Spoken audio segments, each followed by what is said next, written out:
자, 응용력학 과목에서 가장 많이 질문하는 내용이 모멘트와 휨 모멘트는 다른 건가요? 구분하는 방법과 적용하는 방법을 설명해 주세요 라고 하는데요. 이건 공부를 하고 있다는 얘기죠.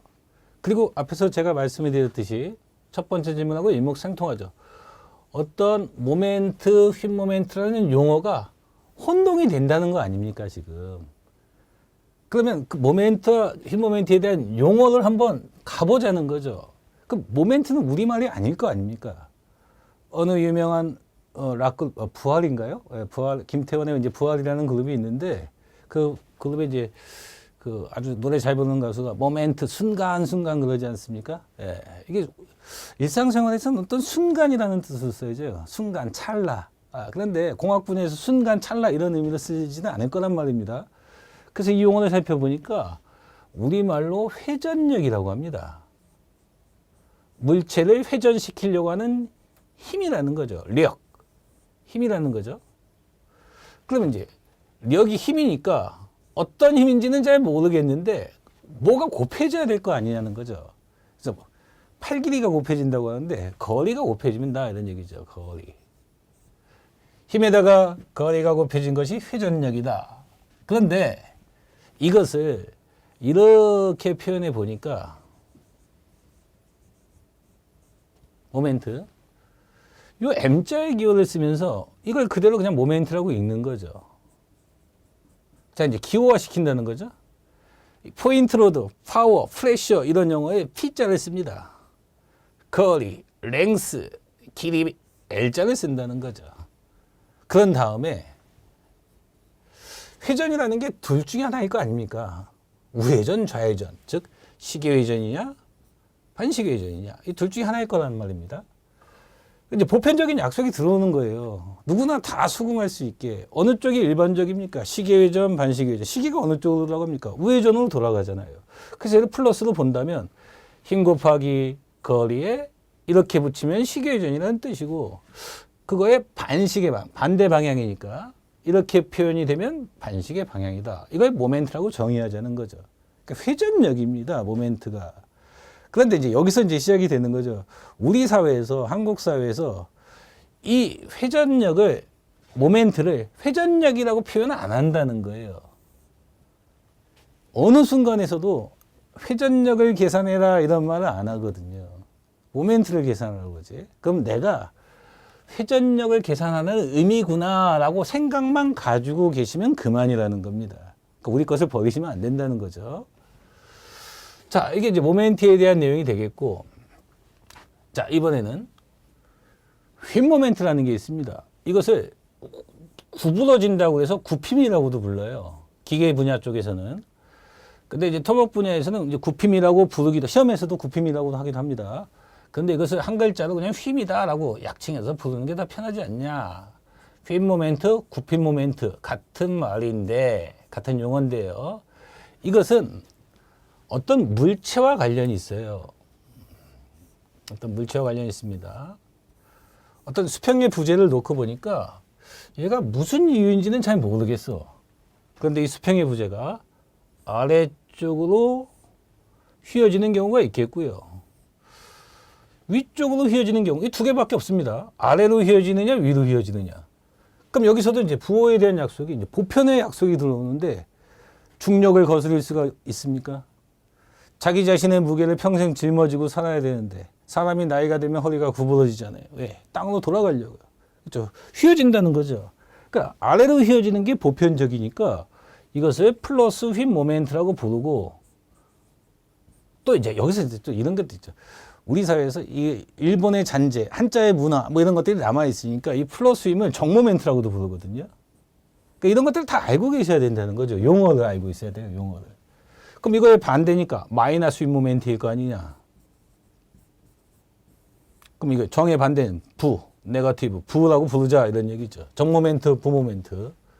그럼 지금 잘 보니까 어떤 회전력인지 보니까 이쪽은 이런 회전이 작용하고 엄지손가락으로 이렇게 눌러야 되고 여기는 이렇게 눌러야 되니까 지금 이런 게 조합이 돼야 아래로 휘어지지 않겠습니까? 그렇죠? 그럼 지금 이쪽에서는 반대죠. 반시계의 시계가 조합이 돼야 위로 휘어지지 않겠습니까? 물론 이게 지지 조건에 따라 또 달라질 수가 있겠죠. 그러니까 어떻게 지지하고 있는지 아니면 회전력이 어떻게 작용하는지는 모르겠어. 그런데 수평의 물체가 말이야. 뭔지 모르면 무조건 아래로 휘어졌어. 그게 플러스입니다. 이렇게 부른다는 거죠. 그럼 이거하고는 별로 무관한 내용이지 않습니까? 위로 휘어지면 마이너스니까 이거 무관한 내용이지 않습니까? 어떻게 조합이 됐는지 모르겠어. 그럼 결국 이 회전력이라는 것이 모멘트라는 것이 휨 모멘트를 내포하고 있는 개념이구나 이런 내용이죠. 여기가 상위 개념이라는 거죠. 여기가 하위 개념이라는 거예요. 세부적인 개념이고 여기는 포괄적인 개념이라는 겁니다. 그래서 하나의 예를 들어보니까 공부를 하시다 보면 뭐 이런 내용이 있어요. 화살표들 힘을 화살표로 표현하다 보니까 이렇게 4라는 힘이 있다고 볼까요? 4kN 이렇게 2kN의 힘이 있다고 보죠. 어떤 특정의 위치를 여기를 5점이라고 해보니까 이렇게 직각거리를 제가 임의로 3m라고 한번 해보고요. 이렇게 직각거리를 작용선과의 직각거리를 1m라고 한번 해볼게요. 그러면 지금 이 점을 5점이라고 했으니까 5점에 대한 모멘트 이렇게 시험 문제 물어봅니다. 모멘트 계산해라. 그럼 이게 회전력 계산하는 거죠. 그럼 이 위치에서 4가 1 떨어져 있죠. 직각으로. 모멘트는 4가 1 떨어져 있고 직각 2가 3 떨어져 있어요. 2가 3 떨어져 있어. 그럼 이 위치에서 4는 이 화살표의 머리를 보고 원의 접선을 생각하는 게 모멘트니까 이렇게 생각을 해보면 반시계전이니까 마이너스고 이 위치에서 얘도 반시계전이니까 마이너스예요. 그러면 이가 4, 6이죠? 그럼 마이너스 10 이렇게 계산이 되는데 10이라는 회전력이 마이너스 반시계로 계산이 된다는 거죠. 이 위치에서 둘 다 반시계 성분으로 하나의 회전이 계산이 된다 이런 뜻입니다. 그럼 지금 이렇게 모멘트를 물어보면 단순 회전력을 지금 계산한 거 아닙니까? 이렇게 볼 수가 있다는 거죠. 그런데 이렇게 어떤 물체를 하나 줘요. 물체를 하나 준단 말이에요. 제가 임의로 뭐 아무런 숫자를 한번 넣어보겠습니다. 뭐 5m, 2m, 3m 이렇게 보고 자 평온한 상태에 단순 지지보가 있는데 양쪽을 지지한 보가 있는데 여기에 쿵 하고 10이라는 힘이 왔습니다. 그럼 양쪽에서 지점이 반발하는 힘이 생길 텐데 뭐 작용을 했으니까 반작용이 생기겠죠. 그러면 10이라는 힘을 나눠 갔는데 전체 거리 중에 이 10이 가운데 있다면 5씩 받겠죠. 그러니까 반대쪽 거리를 회전력으로 돌려받으니까 이게 3이에요. 3을 받고 여긴 10을 나눠 갔는데 전체 거리 10 중에 반대쪽 거리를 회전력으로 돌려받으니까 이게 7입니다. 3 더하기 7, 10 맞았어요. 지금 평행이 맞았는데 갑자기 여기를 5점이라고 하고 시험 문제 5점에 모멘트를 계산하세요. 이렇게 시험 문제를 냅니다. 그럼 내가 여기서 5점의 모멘트를 계산해 보면 이게 회전력 계산하는 건가? 3 곱하기 5 하면 여기서 10 곱하기 2 하면 여기서 7 곱하기 5 하면 이거 계산하는 건가? 그럼 지금 이 위치에서 3은 시계전이니까 플러스 10은 반시계전이니까 마이너스 이 위치에서 7은 반시계전이니까 마이너스를 해봤더니 15, 20 마이너스 5죠? 마이너스 35니까 마이너스 45가 계산이 돼요. 근데 보기 지문 보니까 이게 없어. 그럼 내가 지금 뭔가 잘못 계산했다는 거 아닙니까? 잘못 계산했다기보다는 이 의미를 못 알아챘다는 거죠. 이 모멘트에 대한 의미를 못 알아챘다는 겁니다. 그럼 지금 모멘트 계산하려고 했는데 뭘 잘못했을까요? 어떤 물체와 만나고 있을 때 모멘트를 계산하고 하면 휨 모멘트를 계산하는 겁니다. 물체와 만나고 있는 모멘트를 계산하고 하면 휨 모멘트를 계산하는 거예요. 그랬더니 이 점에서 휨 모멘트라는 것이 특정의 위치를 절단내서 왼쪽이든 오른쪽이든 한쪽만 계산하면 돼요. 3 곱하기 5가 15죠. 오른쪽 계산하면 10 곱하기 2, 20, 7 곱하기 5, 35, 차이가 15잖아요. 이게 답이 15란 말이에요. 15. 그건 또 보기 지문에 있어. 45하고 15가 지금 다른 숫자잖아요. 본인이 이제 혼동을 하는 겁니다. 이게 왜 모멘트를 구하라고 했는데 왜 흰 모멘트를 구하라는 건가? 본인이 알아채야 된다는 겁니다. 훈련을 통해서. 용어에 대한 훈련을 통해서.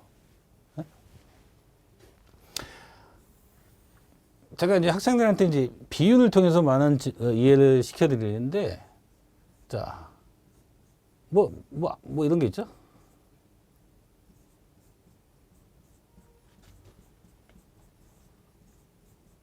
뭐 이거 말고도 굉장히 많을 거예요. 자, 번호를 한번 매겨볼까요? 이거 제가 지금 6개를 써놨는데 이거 다르게 발음할 수 있는 한국인들이 있습니까? 없을 것 같은데요. 다 낫이죠, 그냥 낫. 그냥 낫이에요. 낫입니다, 낫. 그런데 자, 성묘 가서 풀 베려고 무덤에 조상들 이제 풀 베려고 야, 낫 좀 가져와라. 몇 번이죠? 1번이죠. 귀신같이 알아듣습니다. 날 낳아주신 어머니, 날 낳아주신 부모님. 몇 번입니까? 여기 쳐다보게 됩니다. 4번. 네? 오늘 낮에 아유 날씨가 너무 더웠어. 오늘 낮에 비가 왔어. 눈이 왔어. 몇 번이죠? 찾아갑니다. 똑같이 발음을 했는데 똑같은 용어로 발음을 했는데 이 어려운 체계를 내가 구분하고 있어요. 6개를. 네? 곡식 나다. 그러면 뭐 찾아가잖아요. 누군지. 그런데 이런 것도 훈련을 하고 있는데 훈련이 돼 있는데 이거 훈련이 안 돼 있다고 그러면 내가 지금 이거 평소에 이걸 얼마나 이 용어에 대해서 등한시하고 안 써봤다는 겁니까? 그러니까 역학과목이 어렵다라고 치부하지 마시고 지금 이 용어를 의미 있게 한 번만 본질적으로 꼼꼼히 체크한 다음에 요구하는 것이 모멘트면 구조물과 만나고 있으면 흰 모멘트 구하라는 거구나. 내가 이렇게 그냥 생각하면 그만이라는 겁니다. 이런 답변을 드릴 수밖에 없다는 겁니다. 적용하는 방법을. 자, 구분이 되셨나요? 자, 이런 내용이 이제 차후에 수험생 여러분들이 또 많은 질문들을 통해서 다른 용어가 궁금하신 사항이 있다면 인터넷 게시판에 질문해 주시면 신속한 답변을 드리도록 하겠습니다.